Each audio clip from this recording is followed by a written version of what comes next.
Imagine participar do maior assalto a banco da história dos Estados Unidos. Arriscar sua liberdade. Arriscar sua vida. Ficar em silêncio durante anos para proteger os homens que fizeram o golpe com você. E quando finalmente chega a hora de dividir o dinheiro, eles tentam te matar. Essa é a história de Joseph Seck, um dos homens por trás do lendário assalto a Brinks de 1950 em Boston. Um golpe tão perfeito que o FBI passou anos sem conseguir resolver. Até o dia em que um dos próprios assaltantes decidiu falar. E quando ele falou, o império inteiro caiu. Antes de continuar, se você chegou até esse canal agora, considera seguir. É um canal novo, feito com pesquisa real e cuidado genuíno com cada história que traz.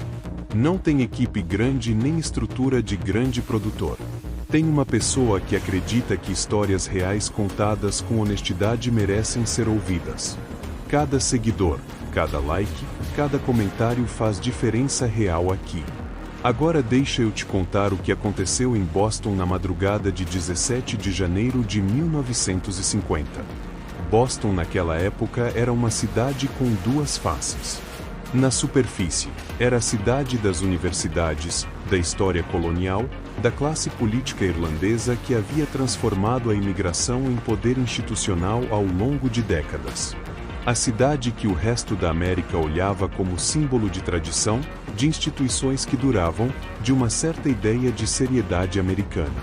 Embaixo dessa superfície, havia outro Boston. O Boston dos bairros onde as famílias irlandesas e italianas que haviam chegado na virada do século ainda viviam com a proximidade forçada da imigração pobre. Onde as linhas entre trabalho honesto e trabalho desonesto eram frequentemente menos nítidas do que o mapa moral oficial sugeria.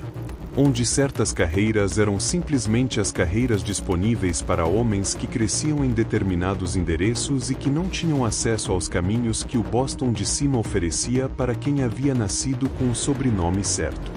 Joseph O'Keefe havia crescido nesse Boston de baixo. Sex era o apelido que havia ganhado pelos óculos que usava. Um detalhe físico que contrastava com o tipo de trabalho que havia escolhido de uma forma que as pessoas que o conheciam achavam graça. Sex não era o que você imaginava quando pensava em assaltante. Era meticuloso. Era cuidadoso. Era o tipo de criminoso que tratava o crime com a seriedade profissional que pessoas em outras carreiras reservavam para suas profissões legítimas. Havia construído essa seriedade ao longo de anos. Roubos planejados. Operações que exigiam organização e disciplina. Um estilo de trabalho que, dentro dos limites do mundo em que operava, havia construído uma reputação sólida. E reputação, naquele mundo, era o que abria portas. A porta que se abriu para O'Keefe em 1948 foi a de uma operação que Tony Pino estava montando há anos. Tony Pino havia passado anos observando a Brinks. Não de forma casual. Com a dedicação de quem havia identificado um alvo e estava construindo o conhecimento necessário para atacá-lo de uma forma que funcionasse de verdade. A Brinks era a maior empresa de transporte de valores dos Estados Unidos. O escritório de Boston, no North End, processava quantidades de dinheiro que Pino havia rastreado com suficiente precisão para saber que havia noites em que o que estava guardado ali representava mais do que qualquer grupo de criminosos havia tentado roubar em qualquer operação única da história americana. O plano que havia desenvolvido tinha uma elegância que vinha de conhecimento real em vez de improviso. Ele e alguns associados haviam entrado no prédio da Brinks múltiplas vezes antes do assalto, durante o funcionamento normal, estudando layouts, rotinas, sistemas de segurança, os padrões de comportamento dos funcionários que determinavam janelas de oportunidade. Havia copiado as chaves. Havia cronometrado as rotinas. Havia construído um modelo mental de cada passo que precisaria acontecer, em que ordem, com que timing exato, para que uma operação dessa escala funcionasse sem que ninguém se machucasse e sem que ninguém fosse identificado. Precisava de um grupo específico. Não muitos. Não poucos. Cada pessoa com uma função definida, com competência comprovada para executar essa função, com a disciplina para seguir o plano sem improvisar nos momentos em que a tentação de improvisar seria real. OQF foi um dos escolhidos. O grupo havia se formado ao longo de 1948 e 1949 com a lentidão específica das operações que precisam de confiança construída gradualmente. 11 homens no total. Cada um com histórico. Cada um com função clara. Cada um ciente de que o que estavam planejando era de uma escala que não tinha precedente e que precedentes existem por razão, porque operações dessa magnitude atraem atenção de uma forma que operações menores nunca atraem. OQF havia entendido todos esses riscos. E havia entrado de qualquer forma porque o que Pino havia calculado que estaria disponível naquela noite específica representava a oportunidade que não aparece mais de uma vez na vida de ninguém. 17 de janeiro de 1950. 7h18 da noite. O grupo entrou no prédio da Brinks com as chaves copiadas. Com uniformes que pareciam uniformes da Brinks de suficiente longe para que a distância importasse. Com o plano que havia sido refinado por 2 anos de preparação executado com a precisão que 2 anos de preparação produzem quando as pessoas executando são profissionais no sentido real da palavra. Os funcionários da Brinks foram rendidos. Com eficiência. Sem violência além do necessário para controle da situação. Com a contenção que o plano havia especificado porque violência desnecessária deixa evidências que contenção não deixa.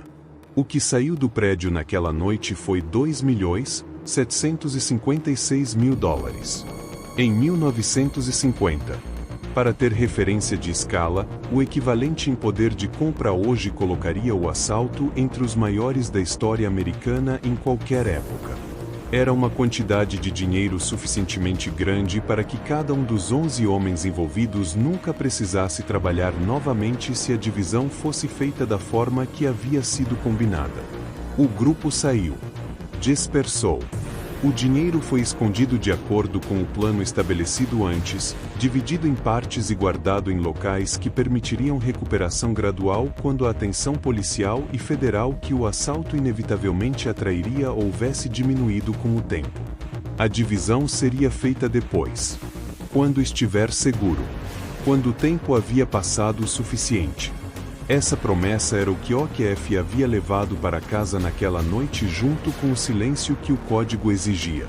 O FBI chegou à cena com a velocidade que uma operação dessa magnitude exigia. O caso tornou-se imediatamente a investigação prioritária do escritório de Boston e tinha a atenção de Washington de uma forma que casos menores nunca teriam. A Brinks não era apenas uma empresa. Era a infraestrutura de confiança do sistema financeiro americano. Um assalto bem-sucedido nessa escala era a demonstração de que essa infraestrutura podia ser penetrada, e essa demonstração tinha implicações que iam muito além do dinheiro específico que havia sido levado. O FBI sabia que havia sido trabalho interno da comunidade criminal de Boston. Sabia que havia exigido preparação longa e conhecimento detalhado. Sabia que o nível de organização excluía improvisação e apontava para um grupo com experiência estabelecida e relações de confiança construídas ao longo de tempo. O que não tinha era evidência utilizável. Nenhuma testemunha que pudesse identificar os assaltantes. Nenhuma prova física que ligasse alguém específico ao crime de forma que produzisse condenação em tribunal. Nenhum dos membros do grupo havia falado porque o código existia e porque o código era reforçado por algo mais concreto do que princípio abstrato. Era reforçado pelo conhecimento de que falar tinha consequências que o mundo em que operam tornava permanentes e definitivas. O FBI investigou. Continuou investigando. Com a persistência que investigações de alto perfil recebem e que era frustrada repetidamente pela mesma parede que grandes investigações de crime organizado frequentemente encontravam. A parede do silêncio. E OQF estava do lado de dentro da parede. Silencioso. Cumprindo exatamente o que o código exigia.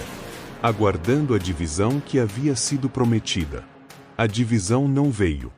Não imediatamente, o que era compreensível dado o nível de atenção federal que o caso havia atraído. Mas depois de meses. E depois de mais meses. E depois de um ano completo com as explicações que iam mudando de forma mas que convergiam no mesmo resultado prático. O dinheiro estava escondido. Não era seguro ainda. Precisavam esperar mais. As circunstâncias não estavam certas. OQF havia arriscado a liberdade. Havia arriscado a vida.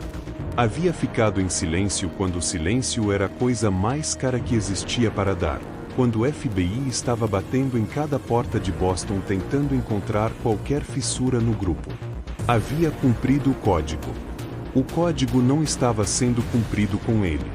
A raiva que isso produzia tinha uma qualidade específica que raiva de outros tipos não tem. Não era a raiva de alguém surpreendido por traição onde não esperava traição. Era a raiva de alguém que havia construído a vida inteira ao redor de um sistema de valores que dizia que havia regras que valiam mesmo no mundo onde as outras regras não valiam, e que estava recebendo a prova de que esse sistema de valores havia sido ilusão funcional em vez de realidade. A última lealdade havia se revelado tão descartável quanto todas as outras. OQF tentou negociar. Tentou pressionar. Tentou os mecanismos que existiam dentro do mundo em que operava para resolver disputas entre parceiros que não podiam ir a tribunal. O que recebeu em resposta foi o que o mundo em que operava oferecia quando a negociação falha. Tentativas de assassinato. Não uma. Várias. Com a escalada que acontece quando a primeira tentativa falha e a pessoa que falhou em ser eliminada ainda está viva e ainda está com raiva e ainda representa um problema que agora é mais urgente do que era antes da tentativa. OQF sobreviveu. E cada bala que havia passado perto o suficiente para ser sentida removia uma camada do código que havia construído a lealdade que havia mantido seu silêncio por anos. Existe um ponto onde a lealdade que não é recíproca deixa de ser lealdade e se torna vulnerabilidade. Não acontece de uma vez. Com a progressão que as coisas que custam muito para ser abandonadas sempre têm. Você tenta explicar primeiro. Depois racionalizar. Depois encontrar versões da história que tornem o que está acontecendo compatível com o sistema de crenças que você precisa que seja verdadeiro porque construiu muito nele para aceitar que não é. OQF havia tentado explicação e racionalização por 2 anos enquanto o dinheiro não chegava. Havia tentado negociação e pressão quando ficou claro que explicação não produziu resultado. Havia sobrevivido a múltiplas tentativas de ser eliminado por pessoas que haviam sido parceiros numa operação onde havia arriscado tudo. Os materiais para construir versões compatíveis haviam se esgotado. O que restava era uma clareza específica. O tipo de clareza que vem não de revelação súbita mas de acumulação suficiente de evidências que a negação precisa de mais esforço do que a aceitação. Ele foi ao FBI. O momento em que Joseph OQF decidiu cooperar foi o momento em que o caso mais investigado da história do Bureau americano até aquele ponto encontrou o que havia faltado por anos. Uma testemunha de dentro. Alguém que havia estado presente em cada etapa do planejamento e da execução. Que conhecia cada membro do grupo, cada função, cada detalhe operacional que 2 anos de investigação externa não haviam conseguido reconstruir porque reconstrução externa tem limites que testemunho interno não tem. OQF sabia onde estava o dinheiro. Sabia como havia sido dividido e escondido após o assalto. Sabia quem havia tomado a decisão de não pagar a parte que havia sido prometida. Sabia quem havia ordenado as tentativas de eliminar o problema que o não pagamento havia criado. Sabia tudo porque havia estado em todas as salas onde as decisões haviam sido tomadas. E agora estava disposto a dizer. A cooperação de OQF produziu o que nenhum trabalho investigativo externo havia produzido em 2 anos de investigação intensa. Identificações precisas. Localizações verificáveis. A cadeia de decisões que havia levado do assalto ao não pagamento às tentativas de eliminar quem havia sido não pago. O julgamento que se seguiu foi o epílogo de uma investigação que havia se tornado símbolo da capacidade do FBI de eventualmente fechar casos que pareciam permanentemente insolúveis. Tony Pino foi condenado. Os outros membros do grupo que ainda estavam vivos foram condenados. As sentenças que resultaram do testemunho de OQF foram suficientemente sólidas para resistir a apelações e para encerrar definitivamente as carreiras criminais de homens que haviam calculado que o silêncio coletivo os protegia de forma permanente. Haviam calculado sem incluir a variável de que silêncio coletivo pressupõe que cada membro do coletivo tem razão para manter o silêncio. E haviam removido a razão de OQF para manter o silêncio quando haviam tentado matá-lo. O que a psicologia da traição nos diz sobre o que OQF havia passado tem dimensões que a narrativa simples do informante não alcança. O código de silêncio que existe em grupos criminosos não é apenas convenção pragmática de pessoas calculando riscos e benefícios. É identidade. É a estrutura que organiza quem você é em relação ao grupo. Que define a fronteira entre dentro e fora. Que cria a pertença que em contextos onde outras formas de pertença foram historicamente menos acessíveis pode ser a única forma de pertença disponível. OQF havia crescido num Boston onde as carreiras que o código abria eram mais acessíveis do que as carreiras que o Boston de cima oferecia para quem não havia nascido no endereço certo com o sobrenome certo.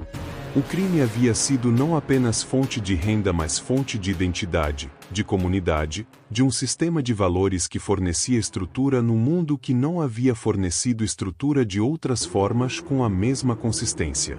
Quebrar o código não era apenas virar informante. Era destruir a última estrutura que havia fornecido pertença.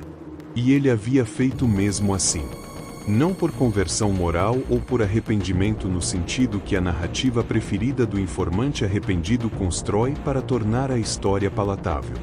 Por algo mais simples e mais honesto.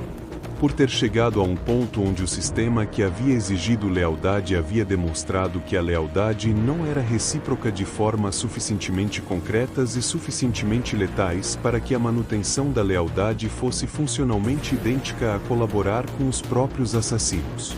Continuaram orando o código naquele ponto não seria virtude. Seria suicídio lento com princípio como justificativa. O assalto da Brinks entrou para a história americana de formas que Tony Pino não havia planejado quando havia planejado o assalto. Tornou-se símbolo. Não de sucesso criminoso, embora houvesse sido tecnicamente impecável na execução. De algo mais complexo e mais instrutivo sobre como sistemas baseados em lealdade não reciprocada eventualmente colapsam de dentro para fora. Hollywood fez filmes. Livros foram escritos. O caso foi estudado como exemplo de investigação que havia mantido pressão constante por tempo suficiente para que as tensões internas ao grupo encontrassem saída. A tensão interna que havia encontrado saída tinha o nome e os óculos de Joseph Yockey. O dinheiro nunca foi completamente recuperado. A maior parte dos $2.756.000 que havia saído da Brinks naquela noite de janeiro de 1950 nunca foi encontrada. Havia sido escondida com suficiente cuidado por suficiente número de pessoas que parte havia simplesmente desaparecido nos canais onde dinheiro não rastreado desaparece quando as pessoas que sabem onde está morrem sem falar ou decidem que revelar não vale o que a revelação produziria. Tony Pino morreu em 1971. A maioria dos outros membros do grupo morreu antes que a lei os alcançasse completamente ou depois de cumprir as sentenças que o testemunho de OQF havia produzido. OQF recebeu tratamento favorável do sistema de justiça em troca da cooperação. Cumpriu tempo reduzido. Saiu. Viveu o restante da vida com a identidade dupla que os informantes carregam, que é ser traidor para o mundo que havia traído e ser instrumento para o sistema que havia usado o testemunho. Nenhuma das duas identidades é confortável de habitar permanentemente. Mas OQF havia feito a escolha que havia feito com os materiais que estavam disponíveis naquele momento. Que eram exatamente os materiais que o grupo havia fornecido quando havia decidido que ele era descartável. Existe uma questão que essa história deixa que vai além da mecânica do crime e da investigação e que merece ser olhada diretamente.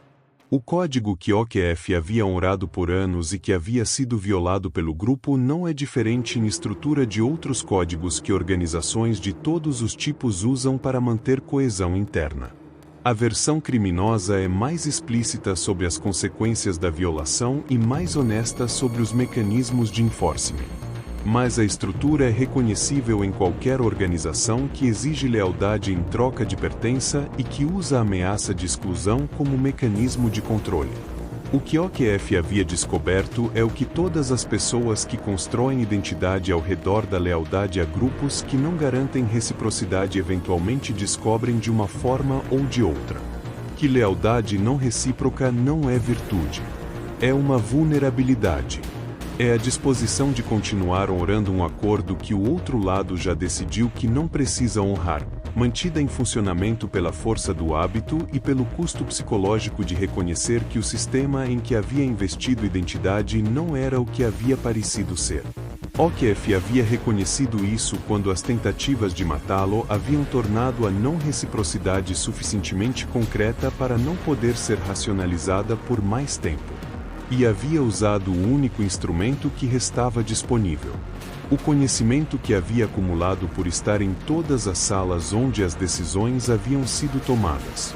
O mesmo conhecimento que o grupo havia assumido que permaneceria protegido pelo código. O código que haviam quebrado primeiro. E você, se tivesse passado 2 anos em silêncio honrando um acordo que o outro lado havia abandonado, se tivesse sobrevivido a múltiplas tentativas de ser eliminado pelas pessoas com quem havia arriscado tudo, ainda chamaria o que OQF fez de traição? Ou entenderia que a traição havia acontecido antes, do outro lado, e que o que OQF havia feito era apenas a resposta que a traição havia criado? Porque há uma diferença entre quem quebra o código primeiro e quem responde à quebra. E essa diferença é onde essa história toda mora. Talvez seja por isso que a história de Joseph Sachs OQF continua sendo contada décadas depois do assalto. Não apenas porque o golpe da Brinks foi um dos mais ousados da história americana. Nem porque o FBI levou anos para desmontar o grupo responsável. Mas porque, no centro de tudo, existe uma pergunta desconfortável sobre lealdade. Durante anos, OQF fez exatamente o que o código exigia. Ficou em silêncio. Protegeu os homens que haviam participado do assalto com ele. Esperou pela parte que havia sido prometida. Mas o código só funciona enquanto todos acreditam que ele vale para todos. No momento em que os próprios parceiros decidiram que OQF era descartável, no momento em que tentaram matá-lo para evitar dividir o dinheiro, o acordo silencioso que mantinha o grupo unido já havia sido quebrado. O que veio depois não foi exatamente traição. Foi consequência. OQF apenas fez algo que aqueles homens nunca imaginaram que ele faria. Levou para fora do grupo o conhecimento que todos haviam ajudado a construir juntos. E, com isso, um assalto perfeito começou a desmoronar. No fim, talvez a verdadeira lição dessa história não seja sobre crime, nem sobre investigação policial. É sobre algo mais simples. Sistemas baseados em lealdade funcionam, até o momento em que alguém decide que não precisa mais ser leal.